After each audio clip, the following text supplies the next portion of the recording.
Rojo y Negro con Alfonso Rojo.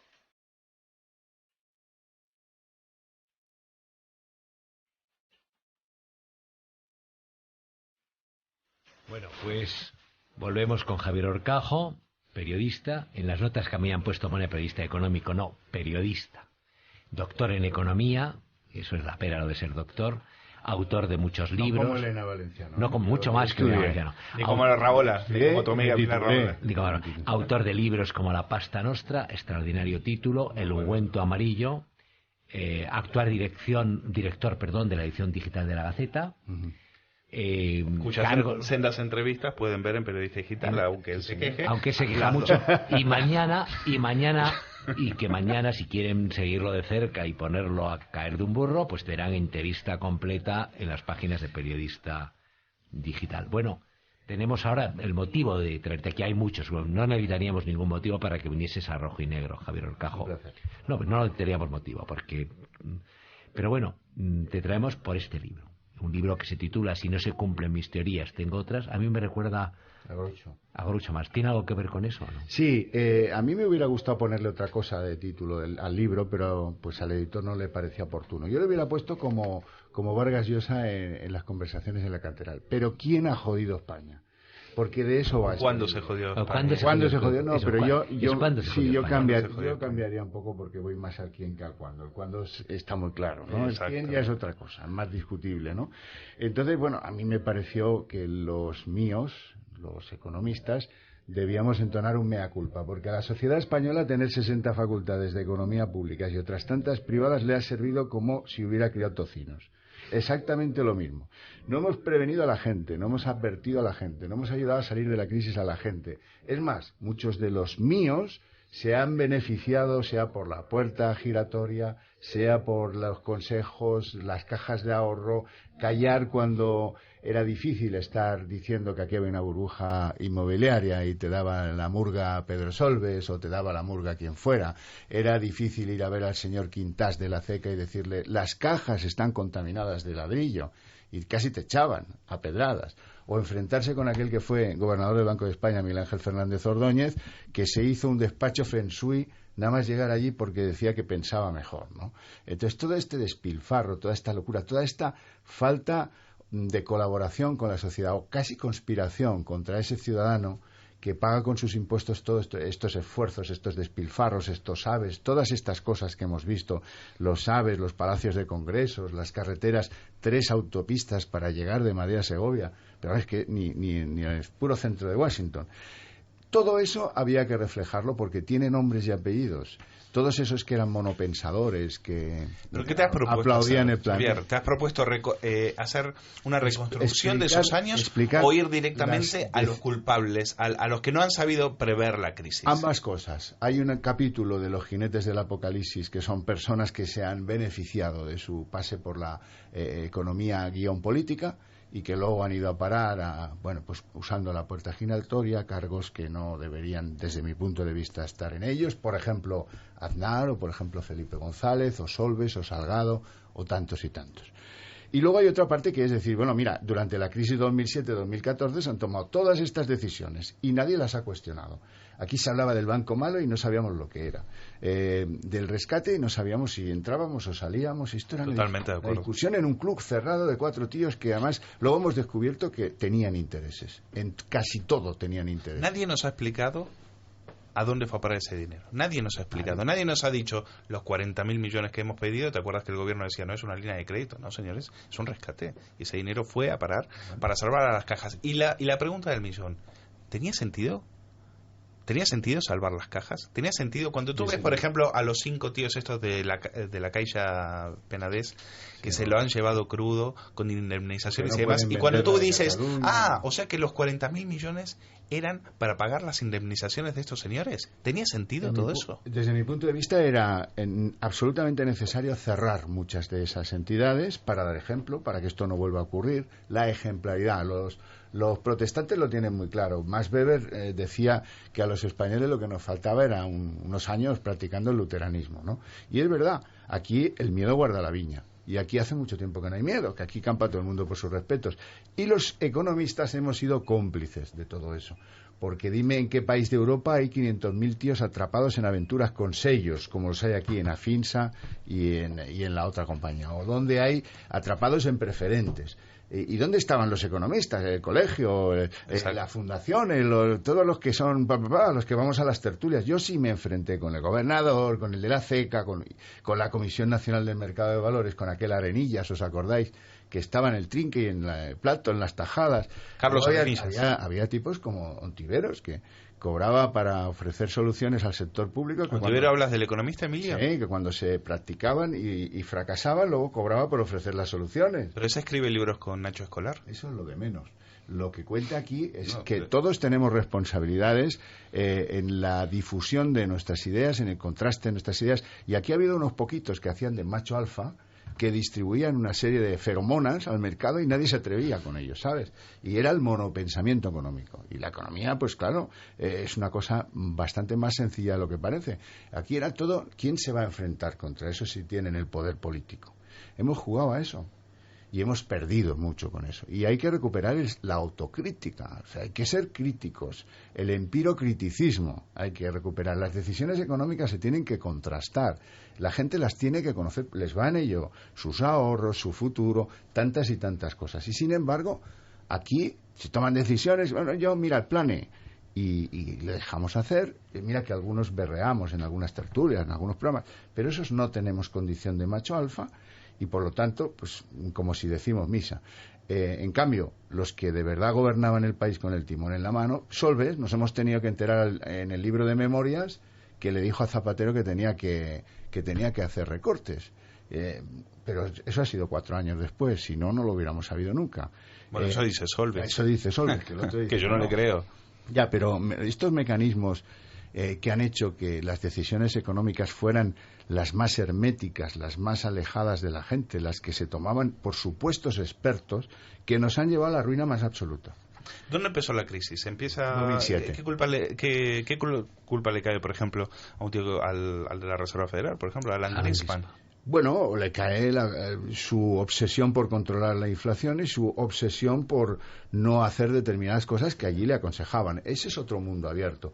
En el mundo de España yo recuerdo que se negaba a que hubiera crisis hasta bien avanzado el 2010, poco antes de que llamara Obama al señor Zapatero y le dijera, mira chico, oye, que esto está perdido, que tienes que hacer esto porque no hay más. Si no, pues serás intervenido, te irás a la quiebra, ¿no?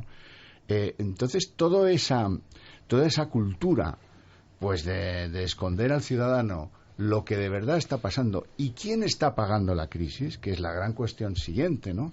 Hemos medio salido en algunas cosas más que en otras, pero ¿quién ha pagado la salida? Porque hay diferentes maneras y ritmos de salir de una crisis. Sobre todo, Xavier, ¿qué precio? Claro, ¿Qué precio vamos a pagar por haber salido? Porque el gobierno se nos ha vendido, lo de Zapatero, pues ya sabemos, precisamente el negador de la crisis y después el que en mayo del 2010 pues recorta nada más y nada menos que 15.000 millones de euros para los que dicen que ahora el PSOE parece que no hacía recortes. Ahora, el precio que vamos a pagar, porque el gobierno nos ha vendido que este rescate y tal no tendrá ningún coste para el ciudadano. Y ya lo estamos empezando a ver, por ejemplo, en Nova Caixa Galicia, la cual la rescatamos con 8.000 o 9.000 millones de euros y se la hemos regalado a un venezolano por solamente 1.000 millones. Ese es el precio que vamos a pagar por la crisis. Una Caixa que nos ha costado 14.000 millones y la vamos a vender no se sabe por qué nadie la quiere. Pues así va a venir. La de Narcís Serra. Sí, la de Narcís Serra.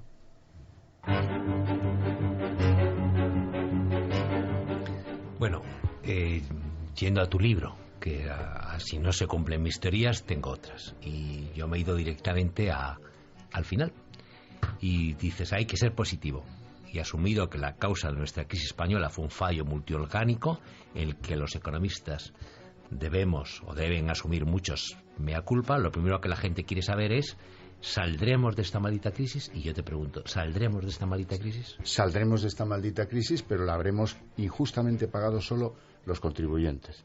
Mira este chico Manolo, no sé si llamarle Manel Valls, el catalán que manda en Francia. Este señor, aparte de que siendo socialista lo primero que hace es citar a De Gaulle en la Asamblea Nacional, dice 50.000 millones de recorte, la mitad de los departamentos y vamos a ajustar el sueldo a los funcionarios. Sí, congelar a todo, pensiones, funcionarios. Antes de llegar. todo lo contrario de lo que se hace aquí por el Partido Popular. La crisis que la paguen los contribuyentes con subidas de impuestos que estrangulan, que yugulan la economía, que nos tienen retenidos en este impasse que no sabemos si mejoramos o no mejoramos y que, pues no es ejemplar. Si tú me vas a pedir a mí un esfuerzo fiscal del 56% que pagan mis paisanos en Cataluña, por ejemplo, es ejemplar y primero córtate tú los funcionarios que te sobran, recorta, cierra diputaciones, enséñame, muéstrame que tú eres el apóstol de la austeridad. Luego no me la vendas como que la tengo que hacer solo yo, metiéndome la mano en la cartera, porque eso no vale. Mira cómo en Francia lo hacen al revés. Primero se recortan ellos y luego le pedirán al ciudadano que ayude. Pero, Xavier, tú dices, si salimos. Te has dicho. Salimos. Sí, bien. ¿Cuándo salimos de este Demasiado lentamente. Porque si se hubiera hecho lo primero, el esfuerzo de recorte de gastos públicos, el esfuerzo de recorte de la administración, de expectativas. Hoy he oído que estamos hablando ya de hacer nuevos AVEs. Toca elecciones, ¿saben? Estamos hablando de llevar el AVE a Granada, a Murcia. Ya estamos en... O sea que no hemos aprendido nada. Estamos en el pecado. No hemos aprendido nada. Esas nada. líneas se cierran. Se cierran porque no va nadie. ¿Os acordáis? Cuenca, Yo tengo esa sensación. Ya estamos empezando a oír hablar de que el Leviatán... Ya quieren volver a las andadas. Sí, señor. Esa es la... mira qué suerte, vamos a pasar de la crisis sin tener que enfrentarnos en la calle con los sindicatos fortísimos del mundo funcionarial. Esa es la clave, lo que piensa en Moncloa el habitante de Moncloa. No hagamos lío, no removamos las aguas, dicen claro, Moncloa. La si política podemos es arreglar esto, tranquilo, lluvia robando fina. los ciudadanos están atomizados, preocupados Pero ya por he el dicho fútbol. que tal saldremos, cuándo saldremos y cómo saldremos. Demasiado tarde. Yo estoy con Olli Rehn en que él dice que son 10 años, yo creo que son solamente 7. Pero bueno, es largo, ¿eh? O sea, 7 años para volver al 2007. No te estoy hablando de incorporarnos por la vía rápida en el 2018, no. Volveremos al 2007. Y eso nos va a llevar muchísimo tiempo porque este país está exánime. ¿Tú te crees que un concesionario de coches puede ganar 150 euros por vender un coche nuevo? Con los pocos coches que se venden y todos con ofertas de los constructores. Esto es de risa. Habla con un taxista, habla con quien quieras. Eso de ahí fuera está muerto. No se vende, no se compra. Y esto hay que decirlo. Guindos, si fuera un hombre realista, pues lo diría, pero está más interesado en... ¿Y cómo saldremos? O sea, ¿en qué situación?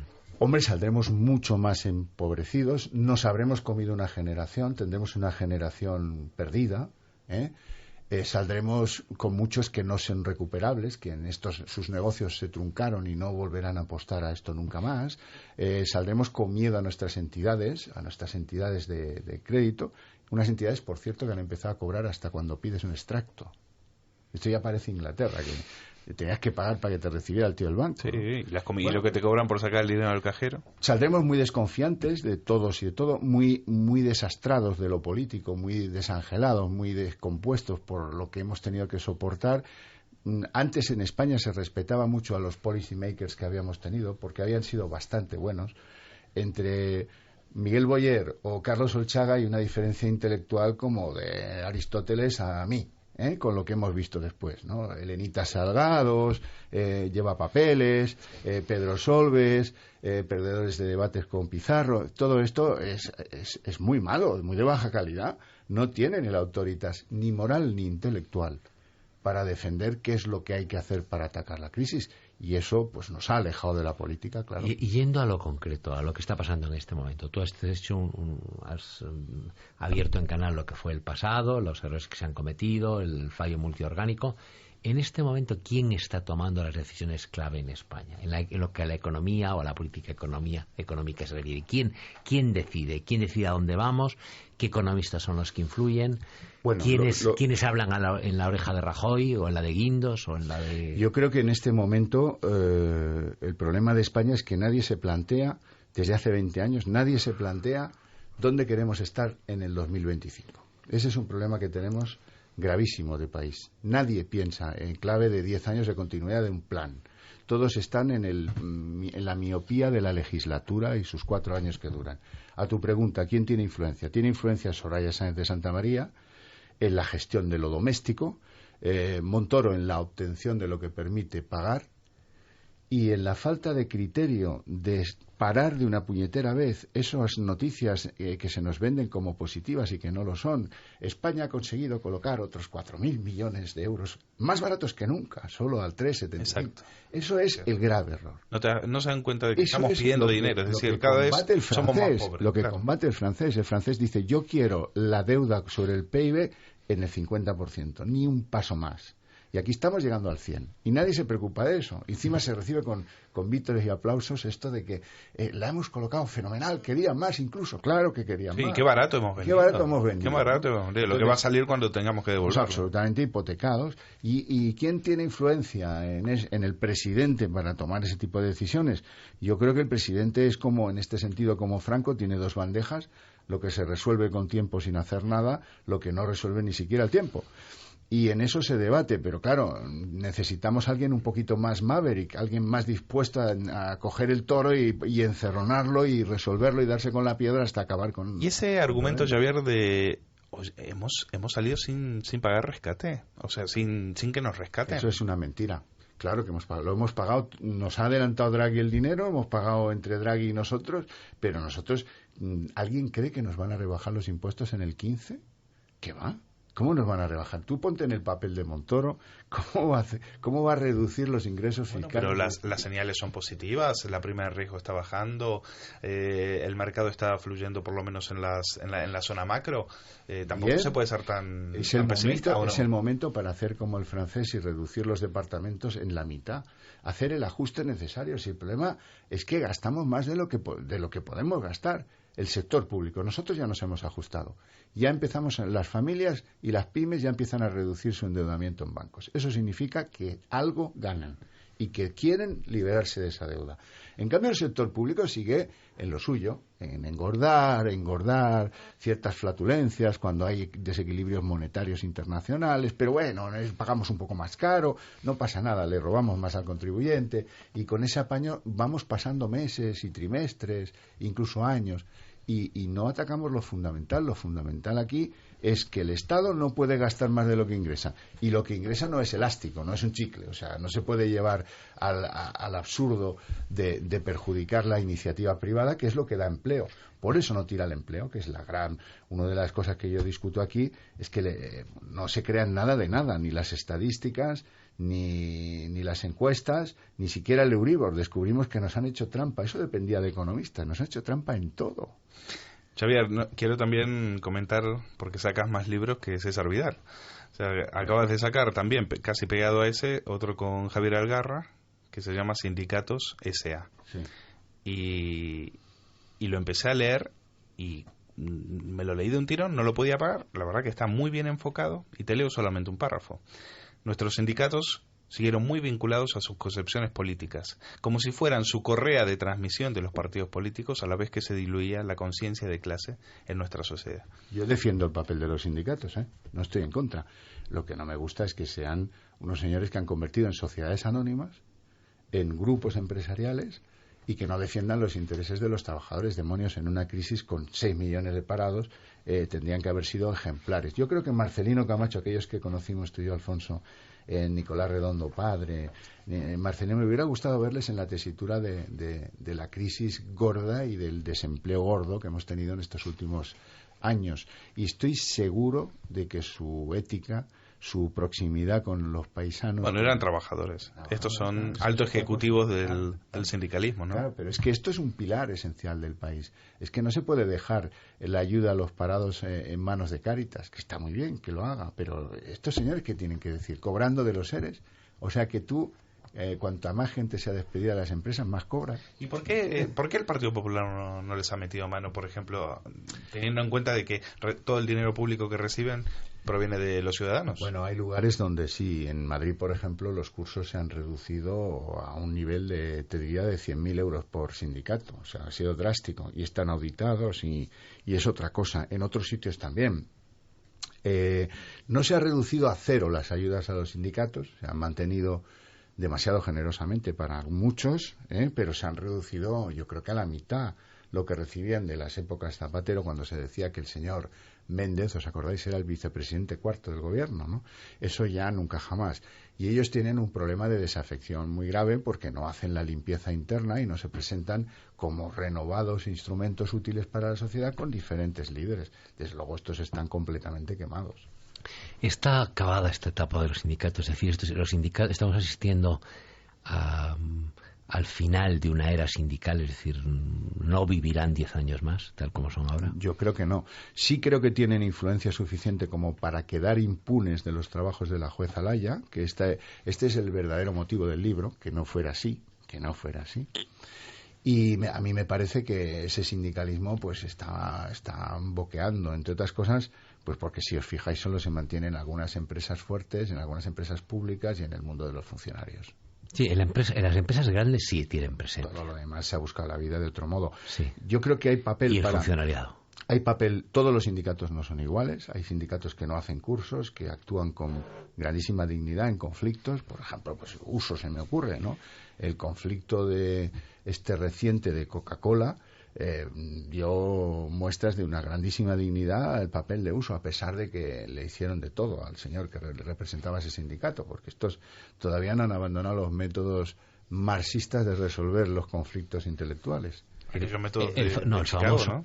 famoso piquete informativo, sí, que te informa de te voy a romper la luna, te vas a enterar de mierda, ese tipo te informa, ese tipo de cosas está bien, son los eufemismos que utilizamos nosotros en la vida cotidiana. Bueno, pues hasta aquí hemos llegado. Yo querría repetir, bueno, primero, muchísimas gracias, Javier Horcajo, por venir, que dejes de todas estas cosas que tienes de universidades a las que vas, de cursos que das, de tu labor como docente, de dirigir una tertulia, de dirigir, bueno, todo lo dirigible lo has dirigido tú, todo lo dirigible, menos el Zeppelin que... Hindenburg, afortunadamente para él. Tú tuviste una novia muy lejos de este país que yo te envidiaba mucho. Pues has dirigido cosas mucho más. Sería hace muchísimos años. Bueno, pues quería aquí repetir. Bueno, si les interesa de verdad el fin de los sindicatos y cómo va, pues Sindicatos S.A. de Javier Horcajo.